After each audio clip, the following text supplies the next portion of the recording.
지금 하고 있는 모든 행동들을 중단하시고 상대방의 삶에서 사라져 주셔야 돼요. 아무래도 제 유튜브에 재회 관련 영상이 많다 보니까 재회의 가능성에 대해서 가장 많이 물어보시는 것 같아요. 그래서 오늘은 상대방이 재회를 원하지 않는 이유에 대해서 말씀을 드려볼까 해요.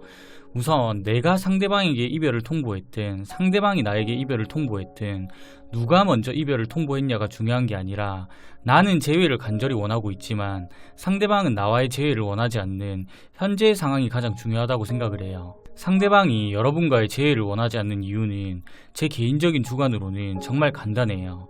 그냥 지금의 여러분과 다시 연인관계로 발전하고 싶지 않다가 가장 큰 이유예요. 조금 더 냉정하게 말씀을 드리면 예전에 우리는 좋았을지 몰라도 지금 당장은 여러분들과의 재회가 싫다라는 거죠. 두 사람이 헤어진 이유에는 정말 다양한 이유들이 존재하겠지만 결국 두 사람의 결말이 이별로 끝이 났다는 건 신뢰와 믿음이 깨졌다는 소리고, 나를 밀어내고 있는 상대방의 입장에서 생각해보면 지금 이 순간만큼은 또다시 연인관계로 발전하기 싫을 만큼 더 이상 여러분들에게 감정이 없다는 걸 상대방은 대놓고 표현을 하고 있는 거예요. 근데 대부분의 사람들은 상대방이 나를 밀어낼수록 더더욱 상대방에게 집착을 해요. 그래도 한때 사랑했던 사이였기 때문에 내가 계속 매달리다 보면 결국 내 진심을 알아줄 것이라는 착각과 내가 매달리지 않으면 상대방이 완전히 나를 떠나버릴 수도 있다는 두려움 때문에 계속 매달리게 되는 거죠. 근데 여기서 상대방과 입장을 바꿔서 한번 생각해 볼 필요가 있어요. 나는 더 이상 상대방에게 감정이 없고 상대방에게 긍정적인 감정들보다 부정적인 감정들이 가득한 상황인데, 이런 상황에서 상대방이 나에게 계속 연락을 하고 매달리면 어떨까요? 재회를 원하는 본인의 의도와는 정반대로 남아있던 정까지 다 떨어지는 최악의 상황이 발생하게 돼요. 사람은 누구나 내가 싫어하는 사람이 나에게 부담스러울 정도로 다가오게 되면 상대방을 밀어내려고 하는 경향이 강해요. 근데 지금의 여러분들은 과거에 좋았던 추억들이나 기억들에 빠져서 혼자서 아직까지 사랑이라고 착각을 하고 계신 것이지, 상대방의 입장에서는 여러분들을 밀어내고 있다는 것 자체가 네가 싫다라는 걸 대놓고 표현하고 있는 것과 다를 게 없기 때문에 여러분들이 상대방에게 시도하고 있는 모든 행동들이 집착 또는 미련으로밖에 느껴지지 않는 거예요. 결국 상대방은 지금의 여러분들이 싫어서 계속 여러분을 밀어내고 있는 상황인데, 여러분들은 그 사람과 헤어질 때 그 모습 그대로 또는 더 망가진 모습으로 상대방에게 구질구질하게 매달리고 있는데, 여러분들 같으면 다시 재회를 하고 싶을까요? 저라도 재회를 하고 싶지 않을 것 같아요. 그렇기 때문에 재회를 하기 위해서는 지금부터 말씀드리는 두 가지를 꼭 기억하셔야 돼요. 첫 번째는 그 사람과 헤어졌을 때의 내 모습보다 더 자신의 가치를 높여야 돼요. 결국 상대방은 지금의 여러분들이 싫어서 떠난 사람이고 여러분들을 계속 밀어내고 있는 사람이에요.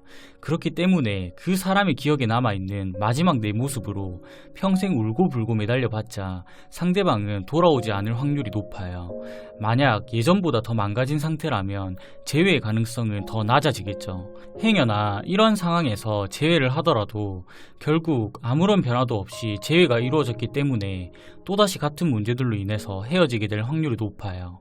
그렇기 때문에 지금의 나를 상대방이 어떻게 생각하고 있는지, 현재의 상대방과 나 자신의 위치에 대한 정확한 인식이 필요해요. 두 사람은 더 이상 연인 관계가 아닌 남이기 때문에 더 이상 동등한 위치가 아니며 나만 재회를 일방적으로 간절히 원하고 있는 상태이기 때문에 결국 상대방의 마음을 돌리기 위해서는 상대방의 기억에 남아있는 나라는 사람을 지어내고 나 자신의 가치를 높여서 새로운 모습으로 상대방에게 다가가야 한다는 뜻이에요. 운동을 하시든 공부를 하시든 뭘 하셔도 좋으니까 본인의 가치를 올리는 것에 포커스를 집중적으로 맞출 필요가 있어요.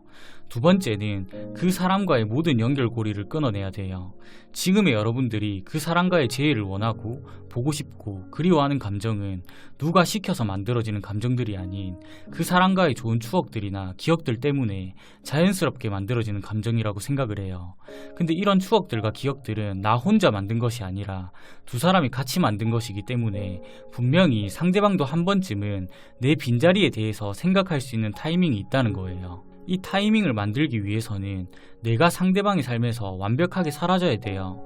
결국 누군가에 대한 그리움은 그 사람이 내 삶에서 완벽하게 사라졌을 때 가장 크게 느낄 수 있는데, 지금의 여러분들은 계속 상대방에게 매달리고 집착하고 카카오톡 프로필 사진, 음악, SNS 등으로 네가 없어서 너무 힘들다, 나는 아직도 너를 좋아한다 라는 식으로 티를 내며 계속 그 사람의 행동 반경에 남아있기 때문에 내 빈자리를 느낄 수 있는 마음의 여유를 나 스스로 상대방에게 전혀 주고 있지 않다는 거예요. 그렇기 때문에 지금 하고 있는 모든 행동들을 중단하시고 상대방의 삶에서 사라져 주셔야 돼요.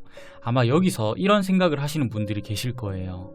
내가 상대방의 삶에서 사라짐으로써 상대방이 정말 나를 잊으면 어떻게 하지? 라는 걱정을 하시는 분들이 분명히 계실 거라고 생각을 해요. 만약 내가 사라짐으로써 나를 완벽히 지어내는 사람이라면 애초에 재회가 불가능했을 확률이 높은 사람이며, 나라는 사람이 없어도 잘 살아갈 수 있는 사람이란 걸 뜻하기 때문에 이런 상황이 발생했다면 이 사람과는 더 이상 인연이 아니라는 걸 인정하시고 이제는 보내주시는 게 맞아요. 저 역시 재회를 여러 번 반복해 본 적이 있고, 재회 경험이 있으신 분들은 다들 아시겠지만 재회 연락은 상대방이 없어도 살아갈 수 있을 때, 더 이상 옛날만큼 상대방이 그립지 않을 때 갑작스럽게 연락이 오는 경우가 많아요. 이런 경우들만 봐도 내가 그 사람을 포기하고 그 사람을 잊어가는 과정에서 무의식적으로 내가 그 사람의 삶에서 완벽하게 사라지는 상황이 만들어졌기 때문에 재회의 가능성이 발생했다고 생각을 해요. 마지막으로 여러분들에게 드리고 싶은 말씀은, 세상에는 내가 아무리 노력해도